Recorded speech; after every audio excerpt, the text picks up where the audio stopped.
Okay, so it's been a year since I started vlogging. And back then, I didn't really know what to expect. It was something new, a way to challenge myself and try something outside my comfort zone. And I wasn't even sure if I'd stick with it. But fast forward to today, and I've achieved my main goal, which is to post one vlog every month. Looking back on this journey slash experiment that I did, I want to reflect on what I've learned and share some of the lessons and realizations from this experience as a first-time vlogger on YouTube. Okay?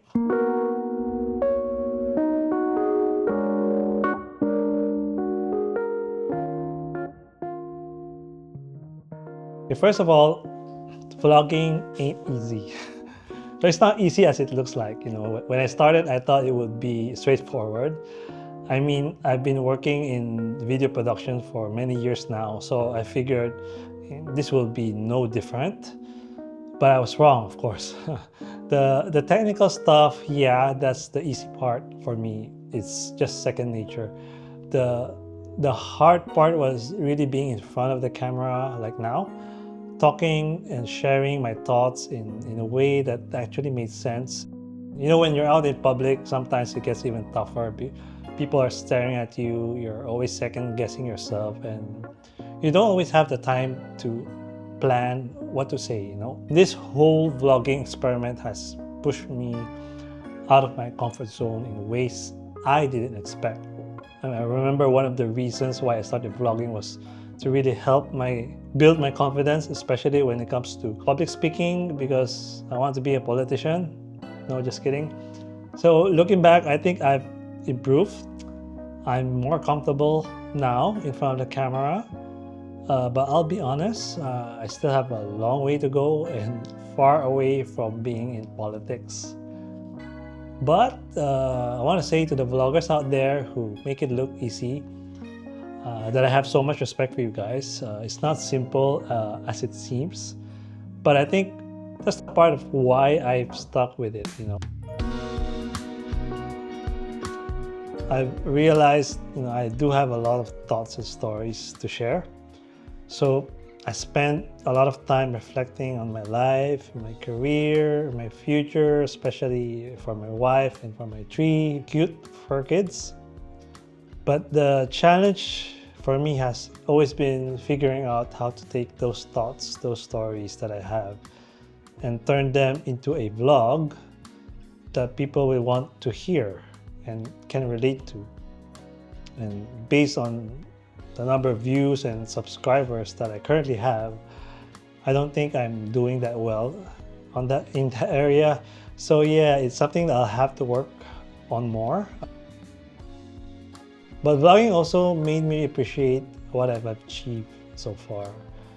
An example would be when I did my third vlog about being fired from my first job. It made me reflect on that experience, on how it pushed me to prove people wrong.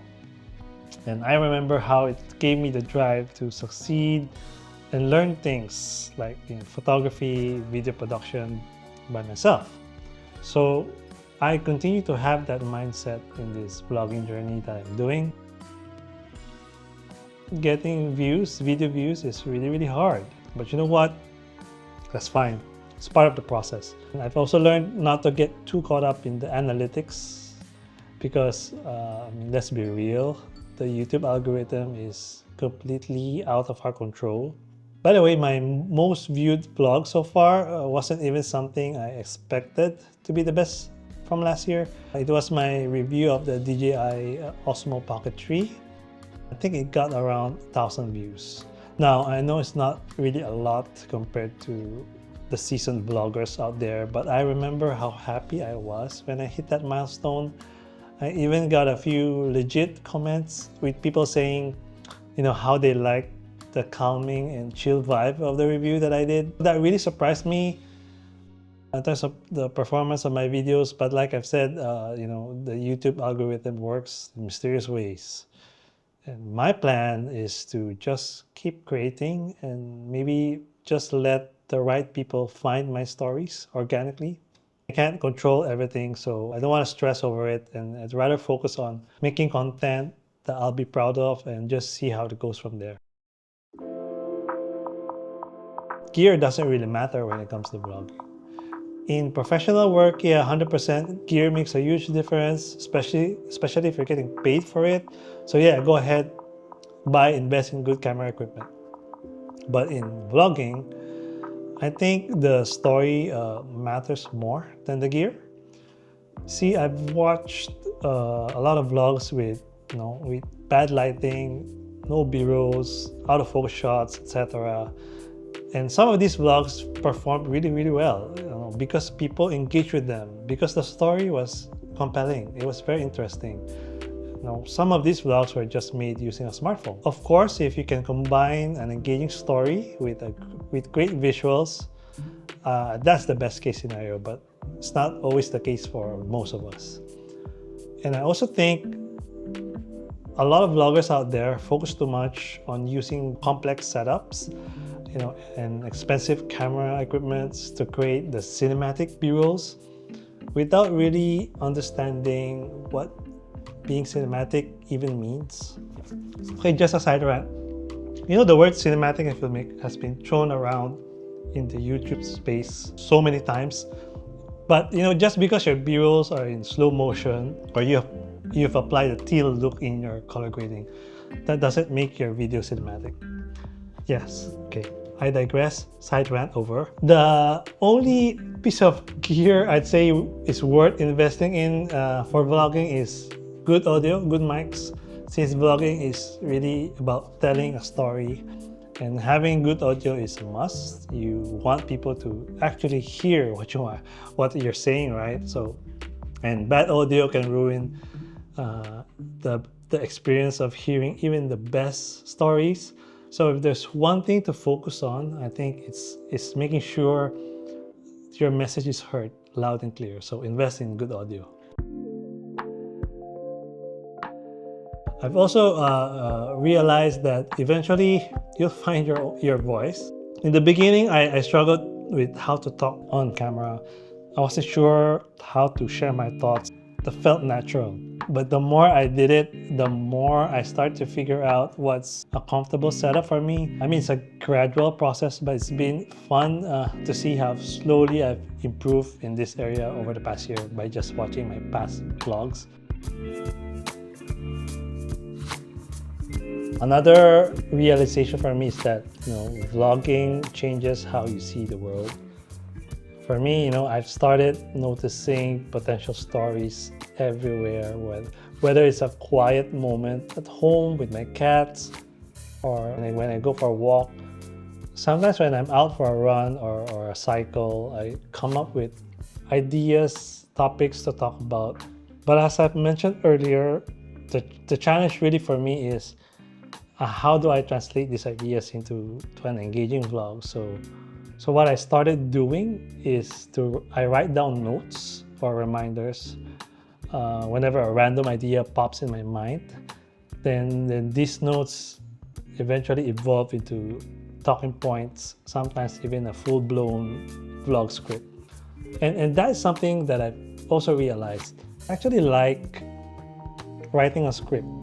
For those who know me, I'm not into writing at all. I've always been a visual guy. I've always thought I suck at it. I'm not saying I'm good at it now, but over time, I found I actually enjoy writing for my vlogs. But I'm still nowhere near becoming a legit writer, of course. Lastly, I've realized there's no right way to vlog. Everyone's style is different. And that's what makes it so exciting and fun. You can experiment, try different treatments, different storytelling styles, and you don't have to follow trends or copy what others are doing. I still feel the best vlogs out there are the ones that really feel authentic. At the end of the day, it's your story, and how you tell it is entirely up to you. I'm planning to do more vlogs this year, not just 12 in a year or once a month. I'm still figuring out the best cadence for me to do that. But for now, I want to create more content, whether it's once, twice, thrice a month. That's my goal for now. Secondly, since my Osmo Pocket 3 review turned out to be my best performing vlog last year, I want to explore more gear or tech reviews. No, I won't be reviewing the latest or greatest products out there because I don't have the budget to buy all those stuff unless I get sponsored. But I plan to focus more on gear and equipments that I've used personally and at work. I prefer doing long-term reviews. I feel I need to use a gear or a camera for more than 6 months or a year before I can share my thoughts. I feel like that's the only way to do a proper unbiased review. And the way I'll do these reviews won't be very technical, not numbers driven or analytics or whatever, but not very technical, but more practical. Like how I did my DJI Osmo Pocket 3 review. You can watch it in the link somewhere below. And lastly, for this year, of course, I'll keep sharing my story and my travels. Maybe I'll even do a few travel videos, cinematic travel videos like I did for our New Zealand trip back in 2017. I'll just keep exploring and be creative with it. Yeah, that's it for now. Thank you for sticking with me on this journey. Happy New Year. Here's to another year of vlogging and learning. See you in the next one. Bye.